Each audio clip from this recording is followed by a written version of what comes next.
Vijayawada university మంచి భవిష్యత్తు కోసం తెలుగు విద్యార్థులు ఇష్టపడే యూనివర్సిటీ. కాల్ 9059052378 9059052379.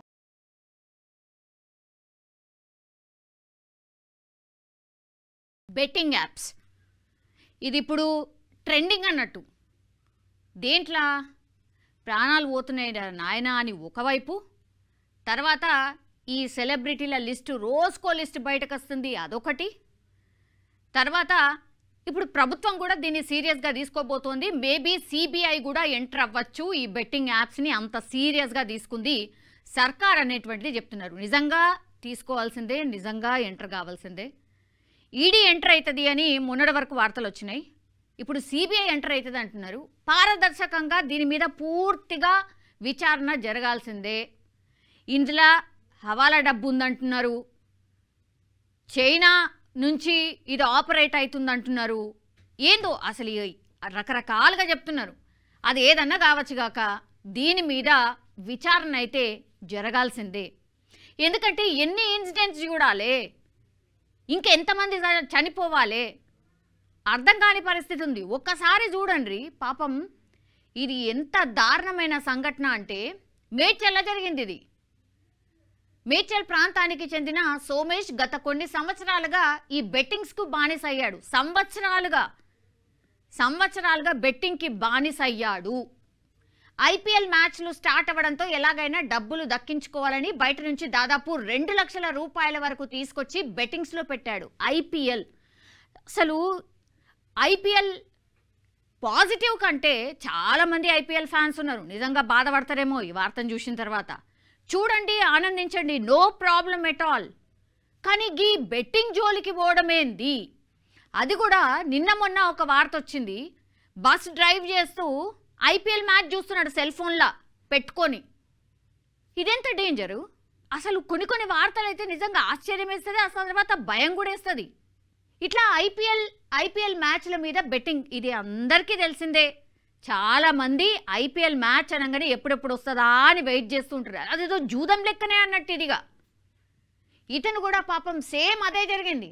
సోమేష్ అనే వ్యక్తి ఐపీఎల్ మ్యాచ్లు స్టార్ట్ అవ్వడంతో ఎలాగైనా డబ్బులు దక్కించుకోవాలంటే డబ్బులు సంపాదించాలి, ఐపీఎల్ మ్యాచ్ల మీద పెట్టి డబ్బులు సంపాదించాలనే ఆలోచనతోని దాదాపు 2 లక్షల రూపాయల వరకు తీసుకొచ్చి బెట్టింగ్ పెట్టిండు. అయితే డబ్బులన్నీ పోవడంతో ఎలా తిరిగి చెల్లించాలో అర్థం కాని స్థితిలో తను మనోవేదనకు గురై రైలు కింద పడి ఆత్మహత్య చేసుకున్నాడు. యూ ఇమాజిన్, మొత్తం ఓన్లీ కేవలం 3-4 రోజులు అవుతున్నది ఈ మ్యాచ్ స్టార్ట్ అయ్యి. 3-4 రోజులల్లనే ఆయన 2 లక్షల రూపాయలు తెచ్చిండు అని అంటే అసలు ఇక మ్యాచ్లు అయిపోయేంత వరకు ఇంకెన్ని రూపాయలు తెస్తుండేనో, అసలు ఇంకేమవుతుండేనో ఊహకు కూడా అందుతలేదు ఇది. సో ఈ 2 లక్షలు ఎట్లా ఇప్పుడు తీసుకొచ్చిండు, వస్తాయి అనుకున్నాడు, రాలేదు. ఇప్పుడు ఏం చేయాలి? ఇది తెలుస్తుంది, అప్పులలో వచ్చి అడుగుతారు, ఇంకా చెప్పడానికి లేదు. ఏం చేయాలా? తీరా చూస్తే ఆత్మహత్యనే శరణ్యం అనుకున్నాడు. తీరా పోయి డైరెక్ట్ పోయి రైలు కింద పడి ఆత్మహత్య చేసుకున్నాడు. ఏం చేయాలి? వాళ్ళ పేరెంట్స్ ఏం చేయాలి? వాళ్ళు ఇంత దారుణం ఉంది. ఇప్పుడు ఏమైంది? అయితే ఎంతకీ ఆయన ఇంటికి రాలేదట. ఈ డబ్బులు తీసుకున్నాడు, ఆత్మహత్య చేసుకున్నాడు, అయిపోయింది కథ. అసలు తెలియని కూడా తెలియదు వాళ్ళకి. ఏందబ్బా మా కొడుకు ఇంకా ఇంటికి రాలేదు, ఏమైపోయిందా ఏందా అని వీళ్ళు ఎంక్వైరీ, అంటే తల్లిదండ్రులు కుటుంబ సభ్యులతోని ఫ్రెండ్స్తోని అందరితోని ఎంక్వైరీ చేయడం స్టార్ట్ చేసిరు. అన్ని చోట్ల ఎంక్వైరీ చేసిరు. సాయంత్రం అయినా కూడా ఇంటికి రాకపోవడంతో తల్లిదండ్రులు పోలీసులకు ఫిర్యాదు చేసినారు. అప్పటికే రైలు పట్టాలపై డెడ్ బాడీని ఫోన్ని గమనించి ఎంక్వైరీ చేయగా సోమేష్దే అని నిర్ధారించి కుటుంబ సభ్యులకు సమాచారం అందించారు. పోలీస్ కంప్లైంట్ ఇవ్వడానికి పోయినరు. మా కొడుకు ఇట్లిట్లా మరి కనబడతలేడు, ఎటు పోయిండో ఏందో అని అంటే పోలీసులకు ఇన్ఫర్మేషన్ వచ్చింది, ఇట్లా రైలు పట్టాల మీద ఒకటి ఉంది, ఎవరో ఏందో అని. తీరా చూస్తే ఎంక్వైరీ చేస్తే ఏమైంది, వీళ్ళ కంప్లైంటు అట్లాగే పోలీసులు ఇక్కడ ట్రాక్ మీద చూస్తే సోమేష్దే. అతని తల్లిదండ్రులు బోర్న విలిపిస్తున్నారు. అవును, ఇప్పుడు ఏం చేయాలి మరి? ఎవరు అసలు ఊహకు కూడా అందదన్నట్టు ఇవన్నీ కూడా. 2 లక్షలు ఎలాగైనా చెల్లించే వాళ్ళం, కానీ ప్రాణాలు పోగొట్టుకుంటాడని తాము ఎప్పుడూ అనుకోలేదని బోర్న విలిపించారు. కొడుకు ఎన్ని కోట్ల అప్పు చేసినా నిజంగా తీర్పే అంత కెపాసిటీ ఉండుంటే తల్లిదండ్రులు డెఫినెట్లీ అరే ఏదో ఒకటి చేసి ఎంతో ఏమన్నా ఉంటే అమ్మైనా సరే ఇట్లాంటి అప్పులు తీర్చేస్తారు. కానీ ఇప్పుడు చనిపోవడం అనే డిసిషన్ తీసుకుంటే ఎట్లా మరి? తప్పు చేయకంటే ముందన్న ఉండాలి, చేసిన తర్వాత ధైర్యంతో చెప్పే అంతనన్ను ఉండాలి కదా. ఇప్పుడు నువ్వు ఆత్మహత్య చేసుకుంటే వాళ్ళ పరిస్థితి ఏంది, తల్లిదండ్రుల పరిస్థితి ఏంది? ఇంత దారుణంగా ఎట్లా ఆలోచిస్తున్నారు?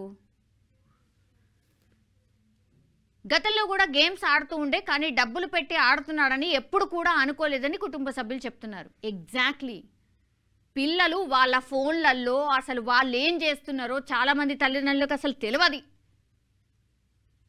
వాళ్ళు కూడా గదే చెప్తున్నారు.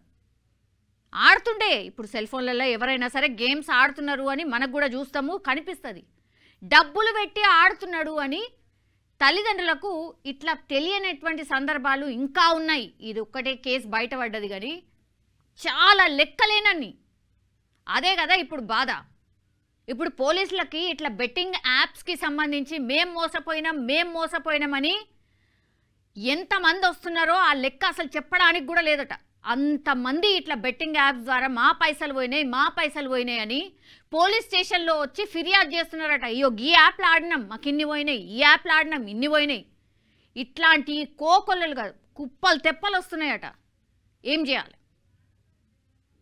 ఇట్లా లాస్ట్కి వస్తే ఇట్లా ప్రాణాలు తీసుకుంటున్న వాళ్ళ పరిస్థితి కూడా ఇగో గిట్లుంది. ఇట్లా పోతున్నాయనే కదా ఇప్పుడు పెద్ద పోరాటం స్టార్ట్ అయింది. వచ్చి ధైర్యంగా ఫిర్యాదు చేయండి, ఆ బెట్టింగ్ యాప్స్ జోలికి వెళ్ళకండి. ఈ వార్తలు ఇంత నడుస్తున్నటువంటి టైంలో మళ్ళీ ఐపీఎల్ మ్యాచ్ మీద బెట్టింగ్ పెట్టిండంటే సోమేష్ అసలు ఎట్లా ఆలోచించిండు, ఏం చదువుకుంటున్నారు మీరు, ఏం తెలుసుకుంటున్నారు? బెట్టింగ్ అంటే ఏమిటో కూడా తెలియనోడికి, ఆన్లైన్ గేమ్స్ మీద అసలే ఇంట్రెస్ట్ లేనోడికి, గ్యాంబ్లింగ్ గురించి ఇంచు కూడా అవగాహన లేనోడికి డబ్బుల మీద ఆశ కల్పించి ఈజీ మనీపై ఇంట్రెస్ట్ పుట్టించినవే ఈ బెట్టింగ్ యాప్స్. ఎగ్జాక్ట్లీ అసలు అటువైపు కూడా కన్నెత్తనోడు, అసలు అటువైపు కూడా చూడనోడు కూడా ఇటువైపు టర్న్ అవుతున్నారు అని అంటే ఆ యాప్స్కి సంబంధించి ఎంత భయంకరంగా ప్రమోషన్ వస్తుంది అనేది దయచేసి ఇందులో చెప్పకనే చెప్తున్నాయి ఈ ఇన్సిడెంట్స్ అన్నీ కూడా.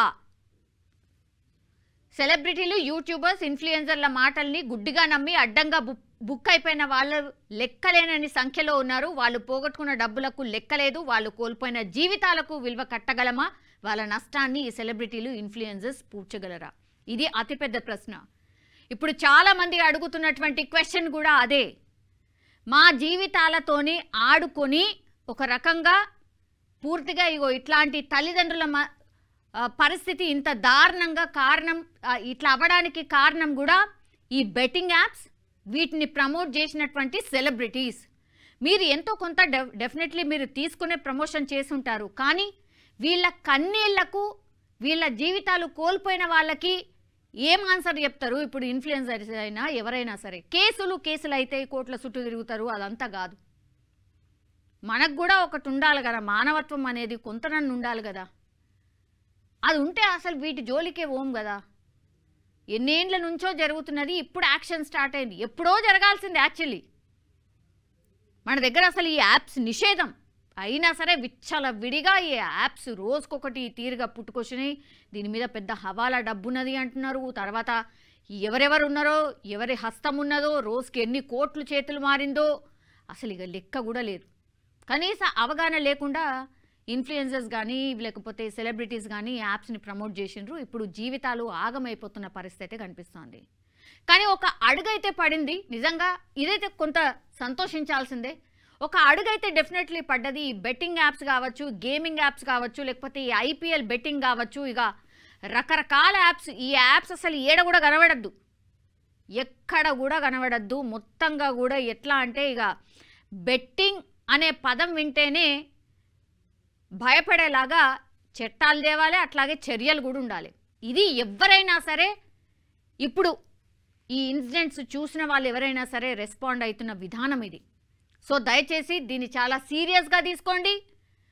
చాలామంది కంపారిజన్ చేస్తూ మాట్లాడుతున్నారు. అప్పట్లో డ్రగ్స్ కేసు అయింది కదా, గట్లనే అయ్యి ఇది కూడా అట్లనే అవుతుందా? ప్లీజ్ దయచేసి అట్లా మాత్రం కాకుండా చూడండి. ఎందుకంటే మన రాష్ట్ర సర్కార్ డ్రగ్స్ మీద నిజంగానే ఉక్కుపాదం మోపింది. ఈ మధ్యకాలంలో అసలు ఎక్కడ కూడా అంత ఈజీ ఏం లేదు. ఇంకంతే, దొరికితే అంతే సంగతులు. సో ఈ బెట్టింగ్ యాప్స్ మీద కూడా అంతే సీరియస్గా చర్య ఉండాలి. కేంద్రం కూడా ఇన్వాల్వ్ కావాలి. కేంద్రం కూడా దీనిపైన కఠినంగా చర్యలు తీసుకోవాల్సిందే.